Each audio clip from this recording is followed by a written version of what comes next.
Hi friends, welcome to my channel Raviteja talks. ఈ రోజు నుంచి మనం క్రికెట్ గురించి మాట్లాడుకుందాం. ఆల్రెడీ మనకి India versus South Africa matches జరుగుతున్నాయని తెలుసు. ఈ రోజు ఇండియా మరియు సౌత్ ఆఫ్రికా మధ్య థర్డ్ ఓడే మన వైజాగ్లో జరుగుతుంది. ఆ, మన వైజాగ్లో ఇండియాకి మంచి రికార్డు ఉంది. లాస్ట్ 5 మ్యాచెస్లో 4కి 4 గెలిచింది. ఇక్కడ మన అన్న రన్ మిషన్, మన విరాట్ కోహ్లీ, కింగ్ కోహ్లీకి మంచి రికార్డు ఉంది వైజాగ్లో. అన్న ఇక్కడ 3 సెంచరీలు బాదారు. అలాగే నా కంటెంట్ నచ్చినట్టయితే మీకు నా ఛానల్ని లైక్ చేయండి, షేర్ చేయండి. అలాగే మరిన్ని ఇంట్రెస్టింగ్ వీడియోస్ కోసం నా ఛానల్ని సబ్స్క్రైబ్ చేయండి. మ్యాచ్లో మనకి ఇబ్బంది పెట్టే విషయం ఏమైనా ఉందంటే మన బౌలింగ్. మన బౌలర్లు ఏమాత్రం కూడా సరైన లెంత్లో బౌలింగ్ వేయడం లేదు. ధారాళంగా అంటే ధారాళంగా జరిగిన చివరి 2 మ్యాచ్ల్లో ధారాళంగా పరుగులు ఇచ్చారు. ఏ ఒక్కరు కూడా తన ప్రతిభ తగ్గట్టుగా మనకి బౌలింగ్ వేయడం లేదు. ఎకానమీ 6+ తోటి బౌలింగ్ చేస్తున్నారు. దానివల్ల లాస్ట్ మ్యాచ్కి చేజారు, ఇద్దరికి వచ్చిన మ్యాచ్ చేజారు. మాకు ఇబ్బంది పెట్టే ఏదైనా ఉందంటే మ్యాచ్ ఒక్క బౌలింగ్ మాత్రం. ఇక్కడ పిచ్ బ్యాటింగ్ అనుకూలం. ఇక్కడ మొదట బ్యాటింగ్ చేసిన వాళ్ళు ప్రతి ఒక్కరు 350+ స్కోరు సెట్ చేస్తున్నారు. కాబట్టి టాస్ గెలిచిన ప్రతి ఒక్కరు బౌలింగ్ ఎంచుకోవడానికి ఎక్కువ అవకాశం. ఎందుకంటే ఇది day and night match.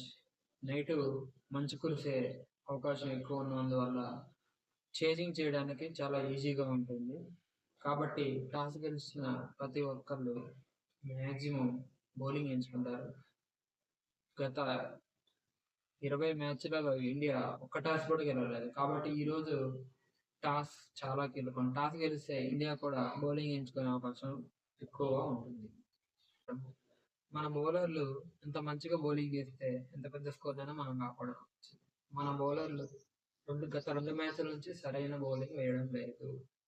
South Africa విషయానికి వస్తే వాళ్ళు అన్ని విభాగాల్లో చాలా అద్భుతంగా ఆడుతున్నారు. లాస్ట్ మ్యాచ్ మరి అయితే చాలా అద్భుతంగా, అంటే చాలా అద్భుతంగా ఈజీగా టార్గెట్ని చేజ్ చేశారు. అది మన ఇండియాలో 350+ అంటే చాలా గర్వించదగ్గ విషయం. వాళ్ళ పాయింట్ ఆఫ్ వ్యూలో వాళ్ళు బౌలింగ్ అయినా, బ్యాటింగ్ అయినా, ఫీల్డింగ్ అయినా చాలా అద్భుతంగా చేస్తున్నారు. అలాగే మొన్న జరిగిన టెస్ట్ సిరీస్ మన మీద గెలిచిన కాన్ఫిడెన్స్తో ఈ సిరీస్ కూడా గెలిస్తే ఇంకా ఎక్కువ కాన్ఫిడెన్స్తో ఉంటారు. కాబట్టి వాళ్ళు చాలా పట్టుదలగా ఈ మ్యాచ్ ఆడడానికి వస్తారు. ఇండియా ఈ మ్యాచ్ అయినా గెలిచి వన్డే సిరీస్ నెగ్గాలని నేను కోరుకుంటున్నాను. All the best for team India.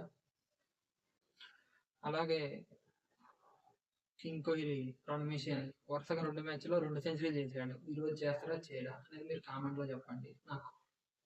Thank you for watching. నా ఛానల్ సబ్స్క్రైబ్ చేయండి, ప్లీజ్ సపోర్ట్ చేయండి. అలాగే మీ ముందుకు మంచి కంటెంట్తో వస్తాం.